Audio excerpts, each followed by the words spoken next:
మొత్తాన్ని ఊరు మొత్తం గబ్బులైపోయిండు. ఇద్దరు చైర్మన్లు ఇప్పుడు ఒకరికొకరు కొట్టుకుంటున్నారు. రేవంత్ రెడ్డి ప్రశాంతంగా ఉన్నాడు.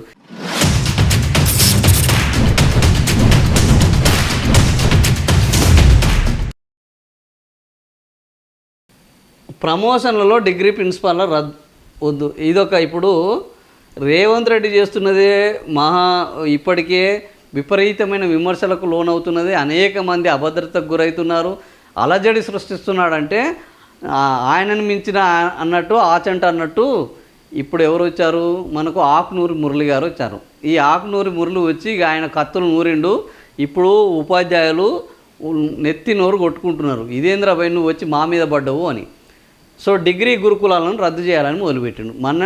నిన్నటి ఇంట్లో ఇంకా అనేకం ఉన్నాయి. ఒక పేజీ కాదు, 2 పేజీ కాదు, ఆయన 100 పేజీలు, 500, 654 పేజీలు ఏమో ఆయన రిపోర్ట్ ఇచ్చాడు.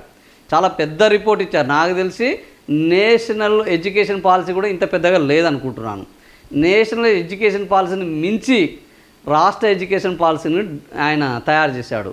ఈ రాష్ట్ర ఎడ్యుకేషన్ పాలసీలో ఆయన ఏం చేసిండు అని అంటే, ఈ చిన్న చిన్న స్కూల్ అన్నీ వద్దురాబాయి, ఈ స్కూల్ అన్నీ ఎత్తేయండి అని చెప్పిండు. తర్వాత గురుకులాలు ఏంటంటే, గురుకులాలు అసలు వ్యవస్థే వద్దు, ఆ గురుకులాల వ్యవస్థ వల్ల ఈ ప్రపంచంలో బాగుపడ్డాడు ఎవ్వడు లేడు, ఈ గురుకుల వ్యవస్థ తీసేయాలి అన్నాడు. గురుకులాల వ్యవస్థే కాదు, డిగ్రీ కాలేజీలు, డిగ్రీ గురుకులాలు రద్దే చేయాలన్నాడు డైరెక్ట్గా. సో ఇట్లా టీచర్లను రిక్రూట్ చేయొద్దు, టీచర్లకు వేతనాలు ఉండొద్దు ఎక్కువ, ఆ తర్వాత గురుకులాలు ఉండొద్దు, డిగ్రీ గురుకులాలు ఉండొద్దు, వీళ్ళని నేరుగా ప్రతిభ ఆధారంగా మాత్రమే ప్రమోషన్లు ఇవ్వాలి, నేరుగా రిక్రూట్ చేయాలి, వీళ్ళకు పదోన్నతులు అవసరం లేదు అని చెప్పాడు. ఇట్లాంటి అనేకమైన సెన్సేషనల్ రిపోర్ట్. మరి ఈయన తెలిసి చేశాడా తెలియక చేశాడా ఇప్పటికి తెలియదు. ఎందుకంటే అన్ని మంచి నివేదికలు ఇస్తే ఆ నివేదికల గురించి ఎవ్వడు పట్టించుకోడు. సో తన నివేదిక, తన పేరు 24 గంటలు మారుమోగాలంటే ఎవరిని టార్గెట్ చేస్తే, ఎవరిని గిచ్చితే గట్టిగా ఏడుస్తాడో వాడిని గిచ్చాడు.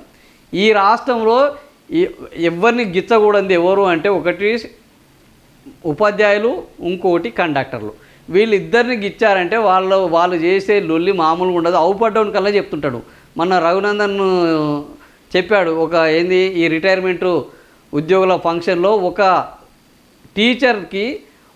టీచరు తన సమస్యను చెప్పుకోవడానికి ఒక ఎమ్మెల్యే దగ్గరికి పోయినట. ఆ ఎమ్మెల్యే దగ్గరికి పోయినప్పుడు ఎమ్మెల్యే 10 గంటలు 10:30 గంటల దానికి కిందికి రాలేదట.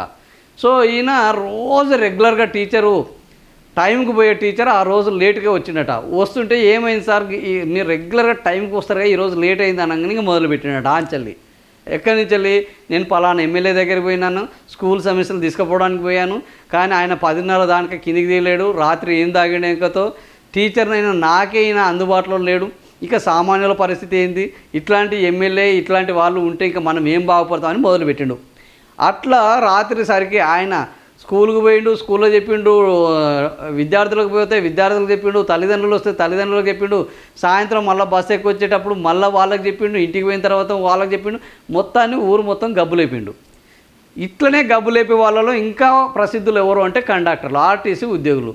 ఒక కండక్టర్ కనుక ఏదన్నా జరిగితే ఆయన కనుక ప్రభుత్వం మీద వ్యతిరేకత మొదలు పెట్టిండు అనుకో, ఇక అవపడ్డోని కల్లా చెప్తుంటాడు, ఈ ప్రభుత్వం అంతా దరిద్రం లేదు, ఈ ప్రభుత్వం ఇది చేయట్లేదు, ఈ ప్రభుత్వం మీద జనాలు ఇట్లా ఉన్నారు అని బస్సులో ప్రతి ట్రిప్పుకు 60 మంది ఉంటారు, ప్రతి ట్రిప్పుకు 60 మందికి చెప్పుకుంటూ పోతుంటాడు. సో వీళ్ళ తెరువు పోయినోడు ఎవడు కూడా బాగుపడ్డట్టు లేదు. వీళ్ళ తెరువు పోయే గతంలో చంద్రబాబు నాయుడు మొత్తం ఆయన ముఖ్యమంత్రి ఉద్యోగాన్ని పోగొట్టుకున్నాడు. ఇప్పుడు రేవంత్ రెడ్డి విద్యా కమిషన్ పేరు మీద ఉద్యోగులను ఆర్టీసీని విలీనం చేస్తామని చెప్పి 2.5 ఏళ్ళైనా చేయకుండా అటు కండక్టర్లను ఇద్దరితోటి గోక్కున్నాడు. మరి ఇప్పుడు ఈ ఇద్దరు గోక్కుంటే ఊకుంటారా? ఉపాధ్యాయులు ఆర్టీసీ వాళ్ళను లొల్లి చేస్తున్నారు, ఉపాధ్యాయులు ఆల్రెడీ యుద్ధం ప్రకటించారు. వాళ్ళు ఏంటంటే డైరెక్టర్ రేవంత్ రెడ్డి కాదు కాబట్టి ఆకునూరు మురళి మీద వాళ్ళు యుద్ధం ప్రకటించారు. సో నువ్వు డిగ్రీ గురుకులాలను రద్దు చేయడానికి నువ్వే ఒడివి, బీఈడీ వద్దనడానికి అసలు బీఈడీ అనేది నీ పరిధిలో లేనే లేదు, అది కేంద్రం డిసైడ్ చేయాలి. డిఈడి చేయాలన్నా బీఈడీ చేయాలన్నా అనేది national council of technical education, అక్కడ టీచర్ ఎడ్యుకేషన్ ఉన్నది. సో ఎన్సిటిఈ చేయాలి, ఆ ఎన్సిటిఈ పనిచేయడానికి నువ్వే ఒడివి. ఇట్లా ఇక ఆకునూరు మురళి మీద అడ్డగోలుగా టీచర్లు మండిపడుతున్నారు, టీచర్ల సంఘాలు మండిపడుతున్నాయి, నాయకులు మండిపడుతున్నారు. చివరికి ఎవరు కేశవరావు కూడా, నాకు తెలిసి కేశవరావు కూడా ఈయన చేసిన దాన్ని మీరేం టెన్షన్ పడకండి, మీ వేతనాలు ఏం తగ్గించము. ఆయన కూడా విద్యా విధానానికి ఆయన చైర్మన్ ఒక కమిటీకి. ఆ చైర్మన్ కూడా ఏం చెప్తున్నానంటే మీరు ఏం టెన్షన్ పడాల్సిన అవసరం లేదు, నేను ఏం చేయను. ఇగో ఇక్కడనే ఉన్నాడు. ఆకునూరి నివేదికపై అభ్యంతరాలు ఉన్నాయి, సిఫార్సుపై నాకు సందేహాలు ఉన్నాయి, పరిధి దాటారు, నివేదిక కాంట్రవర్సీగా ఉన్నది. వేతనాలపై అలా అనాల్సింది కాదు, వేతనాలు తగ్గించము, త్వరలో భేటీ ప్రభుత్వ సలహాదారు. సో తెలంగాణ విద్యా కమిషన్ సమర్పించిన నివేదికపైన అనేక అభ్యంతరాలు ఉన్నాయని ఆయన చెప్తున్నాడు. కమిషనర్ సిఫార్సులపైన నాకు కూడా అనుమానాలు ఉన్నాయట ఆయనకు కూడా. ఈయన ఎవరు అని అంటే ఈయన ప్రభుత్వ సలహాదారు, తెలంగాణ ఎడ్యుకేషన్ పాలసీ రూపకల్పన కమిటీకి చైర్మన్. తెలంగాణ ఎడ్యుకేషన్ పాలసీ రూపకల్పనకే ఈయన చైర్మన్, ఆ కమిటీకి. ఈయన తెలంగాణ విద్యా కమిషన్ చైర్మన్. ఇద్దరు చైర్మన్లు ఇప్పుడు ఒకరికొకరు కొట్టుకుంటున్నారు. ఇద్దరి మధ్య పంచాయతీ పెట్టిండు రేవంత్ రెడ్డి ప్రశాంతంగా ఉన్నాడు. ఇంకా మీరు ఇద్దరు కొట్టుకోర్రా భయ్, చివరికి ఎవరు గెలుస్తారో చూస్తాను. ఈయన వైపు జనాలు వస్తే ఈయనను సమర్థిస్తాను, ఆయన వైపు జనాలు వస్తే ఆయనను సమర్థిస్తాను. ఎవరో ఒకరైతే మీరు ఇద్దరు కొట్టుకొని ఒకరు గెలిచి నా దగ్గర రండి అన్న పద్ధతిలో ఉన్నాడు. ఇప్పుడు ఏమైంది, ఆకునూరి మురళి వర్సెస్ కేశవరావు అయింది. ఈయన రూపకల్పన కమిటీ చైర్మన్, విద్యా కమిషను, ఆయన విద్యా కమిషన్ చైర్మన్ ఆకునూరి మురళి. మీరు ఏం భయపడకండి, మీ వేతనాల గురించి మీరు టెన్షన్ పడాల్సిన అవసరం లేదు, ఈ సిఫారసును అమలు చేయకుండా నేను చూసుకుంటాను అని ఎవరు కేశవరావు చెప్తున్నాడు. ఈయన చెప్తుంటే ఈయన మీద కూడా జనాలు ఈయన అత్యుత్సాహము కుంప ముంచిందని వాళ్ళు అంటుంటే అసలు ఆకునూరు ఎవడు కేకే ఎవడు అని వీళ్ళు టీచర్లు అంటున్నారు. అది ఈయనకు మద్దతుగానే ఈయన కేకే మాట్లాడిన తర్వాత కేకే మీద వీళ్ళకి ఎందుకు కోపం వచ్చింది? కేకే మీద ఎందుకంటే అసలు తగ్గించడానికి వాడేవాడు, తగ్గించకుండా చూస్తాననడానికి నువ్వెవడు? ఇది చేయాల్సింది పే రివిజన్ కమిషన్. మీకేం సంబంధం రా భయ్ మా వేతనాలతోటి? నువ్వు ఇచ్చేటోనివి కాదు, సచ్చేటోనివి కాదు.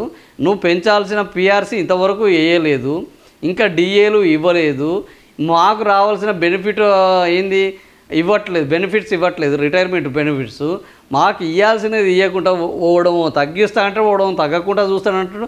అసలు వాడెవడు వీడెవడు అని టీచర్లు మండిపడుతున్నారు. సో ఇది ఈరోజు రాష్ట్రంలో ఒక కొత్త మంటను సృష్టించుండే ఎవరు అని అంటే ఆకునూరి మురళి. సో ఆల్రెడీ రేవంత్ రెడ్డితోటి వీళ్ళు ఆ మంటకి గోక్కోలేక వస్తున్నారు. ఇప్పుడు కొత్తగా వచ్చే ఆకునూరి మురళి కూడా కత్తులు నూరిండు. ఆ కత్తుల నూరిన దెబ్బకు వీళ్ళు ఒక్కొక్కడు నెత్తి నూరు కొట్టుకుంటున్నారు.